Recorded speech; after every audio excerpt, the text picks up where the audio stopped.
Hi friends, నా పేరు ప్రభాకర్. మీరు చూస్తున్నారు పిఆర్ టెక్ తెలుగు. ఫ్రెండ్స్, ఈరోజు వీడియోలో నేను మీకు ఏంటంటే మ్యారేజ్ సర్టిఫికేట్ తీసుకోవడానికి కావాల్సిన డాక్యుమెంట్స్ ఏంటి, సో ఏమేమి డాక్యుమెంట్స్ అనేది ఉండాలి అనేది ఈ వీడియోలో ఎక్స్ప్లెయిన్ చేస్తాను. దానికంటే ముందు ఫస్ట్ టైం మీరు మన ఛానల్ చూస్తున్నట్టయితే మన ఛానల్ని సబ్స్క్రైబ్ చేసుకోండి. ఫ్రెండ్స్, మీరు మన ఛానల్ని సబ్స్క్రైబ్ చేయడం ద్వారా ఎప్పటికప్పుడు మనం పెట్టే కొత్త వీడియోస్ అన్నీ అందరికంటే ముందుగా మీరు పొందగలుగుతారు. ఫ్రెండ్స్, మీరు మ్యారేజ్ సర్టిఫికేట్ తీసుకోవాలి అనుకుంటే సో దీనికి సంబంధించిన రిక్వైర్డ్ డాక్యుమెంట్స్ అనేది చాలా తక్కువ అన్నట్టు. సో ఒకవేళ మీరు ఏదన్నా ఆఫీస్ దగ్గరికి వెళ్ళి డైరెక్ట్గా మాకు మ్యారేజ్ సర్టిఫికేట్ కావాలి అంటే వాళ్ళు నెంబర్ ఆఫ్ డాక్యుమెంట్స్ ఎన్నైనా చెప్పొచ్చు. కాకపోతే ఆన్లైన్లో మీరు అప్లై చేసుకోవాలంటే చాలా తక్కువ డాక్యుమెంటేషన్ అనేది ఉంటుంది అన్నట్టు. సో దానికోసం మీకు చూపిస్తాను. సో దీంట్లో మనం చూసుకున్నట్టయితే మ్యారేజ్ రిజిస్ట్రేషన్ ప్రాసెస్ వచ్చి హిందూ మ్యారేజ్ ఉంటుంది, తర్వాత క్రిస్టియన్ మ్యారేజ్ ఉంటుంది. సో డిఫరెంట్ రిజిస్ట్రేషన్స్ ఉంటాయి.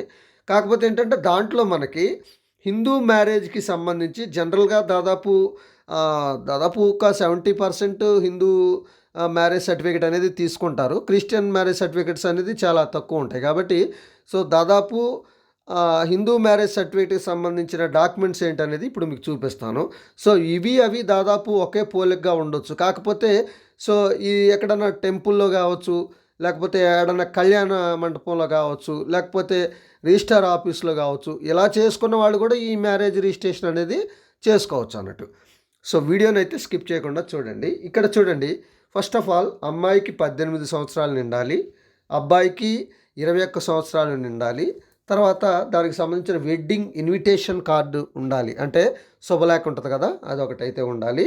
ఇక photograph or marriage ceremony capturing, అంటే వాళ్ళు మ్యారేజ్ జరిగేటప్పుడు ఒక తీసిన ఫోటో అయితే ఒకటి ఉండాలి, వాళ్ళు దండలు మార్చుకునేటప్పుడు కానీ. సో అలాంటి సిచ్యువేషన్లో ఉన్న ఫోటో అయితే ఒకటి కావాలి. ఇక తర్వాత రెసిడెన్షియల్ ప్రూఫ్ అయితే ఖచ్చితంగా ఉండాలి. ఇక SSC certificate, 10th class certificate so ఉండాలని కాదు, కాకపోతే ఉంటే డేట్ ఆఫ్ బర్త్ ప్రూఫ్ కింద ఉంటుంది అన్నట్టు. ఒకవేళ మీకు లేకపోతే సో ఆధార్ కార్డులోనైనా మీకు 18+ ఉంటే నో ప్రాబ్లం, 21+, 18+ ఉంటే ఆధార్ ఉండాలి, నో ప్రాబ్లం.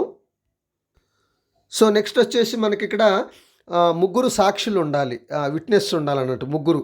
సో మీకు మ్యారేజ్ జరిగినట్టుగా ముగ్గురు అయితే ఉండాలి. వాళ్ళకి సంబంధించిన ఫామ్, వాళ్ళు సంతకం చేసిన ఫామ్ కూడా ఖచ్చితంగా ఉండాలి.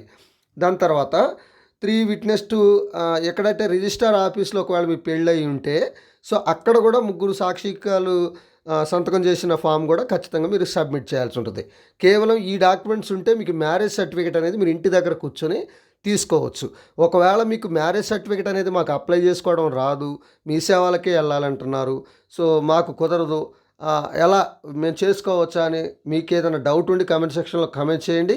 ఖచ్చితంగా మీరు ఇంటి దగ్గర కూర్చొని మ్యారేజ్ సర్టిఫికేట్ ఎలా తీసుకోవాలనేది నా నెక్స్ట్ వీడియోలో మీకు నేను ఎక్స్ప్లెయిన్ చేస్తాను. సో ఇది ఫ్రెండ్స్, ఈ వీడియో కనుక మీకు నచ్చితే లైక్ చేయండి, షేర్ చేయండి, కింద కామెంట్లో రాయండి. Thank you.